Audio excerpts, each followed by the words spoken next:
My name's Mickey Kay, and I'm a member of Dandelion Dance, the ensemble, and we're going to talk with Eric Kupers tonight, who is the director. So one of the things you talked about tonight was what's been going on for you over the past few weeks and how it changed your idea of what you want to do for this project. Can you tell us a little bit more about that or summarize it again? Yeah. Hey, everybody. Could you keep it down a little bit? We're doing an interview. Just whisper. So I had two pretty important losses in the past month. My really good friend, Sharon, who I've been friends with since high school, and my grandmother, who I've been really close with my whole life. And both were really expected deaths. They both had been ill for a long time, and so at first when it happened, it was kind of like, yes, I knew this was coming. It's sad, but it's part of life. But over the last couple of weeks, they've really shaken me up and made me rethink what I want to spend my time doing. And I guess the main thing is that, well, it's sort of shaken me up about what is life about and what is death about. Sharon and I are the same age. She's my first friend my age who's died.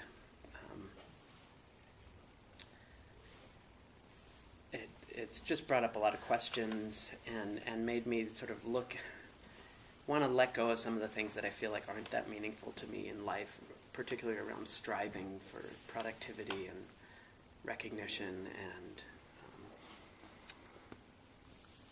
having to do everything. That I'm really wanting to sort of pull back a little, go inward, connect with myself more, but also really take my time to connect with the other people around me and not be so focused on what's next. And so the project that we were going to do, the Don't Suck project, I think is a brilliant vision, but would take such a huge outpouring of energy, and especially extroverted energy, and being willing to be provoked into very uncomfortable states in front of lots of people over and over again. And my work would be around sort of holding this container for everyone to compete within, and that ends up making me feel kind of disconnected from everyone. And so it's not where I want to go with my energy right now. So then, I know you don't have necessarily a clear vision for what will happen over the next few months with this project, but are there specific sorts of things you envision now, or other directions you hope to take this, or in terms of even in the hours we spend in rehearsal, sort of what you envision trying to do more or less of to work in this way?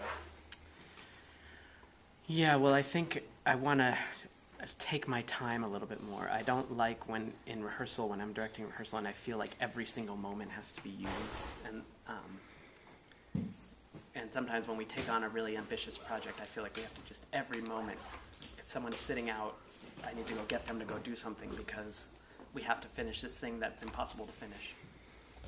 And I actually think that a lot of important work happens in the moments where we're just hanging out or sitting around or not doing anything, that sometimes those are where the breakthroughs might come, or interesting insights. And so I mostly want to leave more space in the process for us to just kind of be with whatever's happening. I want to do more process-oriented things like improvisation and meditation together,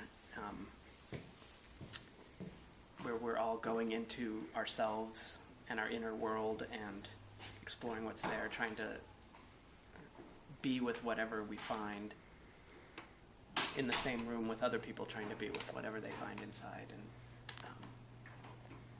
And then I feel like one way to connect with people is to reach out and connect with them. Another way is to kind of, both of us, to go internal and find the place where we meet inside.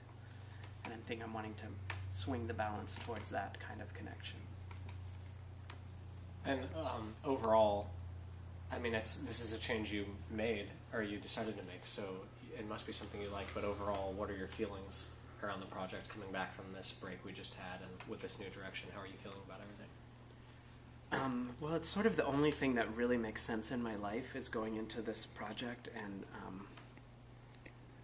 really using it as a laboratory to understand myself more, and particularly understand this loss more, my relationship with Sharon, my relationship with my grandmother, how I want my relationships to be, how I want to spend my time knowing that I could die at any moment, and what do I want to focus on with the rest of my life, I guess, starting now, and making some choices around that, I guess, to let some things go, so that I can be more present, and sort of figuring out what are the things that I can let go of and still connect to what's important to me. And in this process, I think it's really the being in the studio, making art, being creative, getting in touch with our intuitive side is what's important to me. The business side, the signing up to do this or that, or applying for this and that is important only so much as it helps create more space to do the in-studio work. And I think what happens for me is I get really focused on that, all the outer achievements that we're going to make, because it's going to give us some security in the future. And I'm seeing the illusion of that, and the way that that kind of thinking takes me out of being with the process as it unfolds step by step. I want to really trust that the piece that we're going to make is going to be really rich. I don't know what it's going to be, and I don't have to plan it. I can really take each step as we go. Great. Anything else? No, I think that's it. All right. Thank you. Yeah, thank you. Thanks, guys.